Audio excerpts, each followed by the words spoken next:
এই যে আমি এখন চলে আসছি কুমার নদীতে। এটা কুমার নদী না কুমার নদ। এখানে দেখেন এই যে পানির উচ্চতা মাপার জন্য একটা স্কেল লাগানো আছে। এখন পানি 7 ফিট আছে। গতকালকে একটু কম ছিল। পানিতে নদীতে নতুন পানি আসছে। এই যে এখানে আমাদের এক ভাই মাছ ধরতেছে। ভাইকে আমি জিজ্ঞাসা করলাম যে কী দিয়ে মাছ ধরতেছেন। বললো যে ভাটা ভাটা যাক এখন।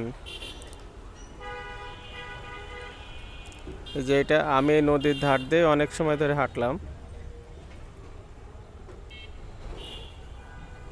এই যে এখানে এটা একটা ব্রিজ।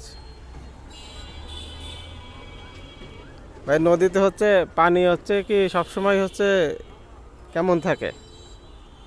কমে যায় আবার বাড়ে। তা কেমন কত ফিট পর্যন্ত ওঠে নদীতে পানি? উপরে 26 feet 25 feet 26 feet, 26 feet 25 feet, এখন তো 7 ফিট। হ্যাঁ, আর নিচে কমে যায়। আরো কমে শুকায় শুকাই তো গেছিল কদিন আগে। শুকিয়ে গেছে, এখন আবার আচ্ছা বাড়ছে, নতুন আচ্ছা পানি আসছে। আচ্ছা নতুন করে আছে। এই যে এটা হচ্ছে নদীর পানি মাপার স্কেল।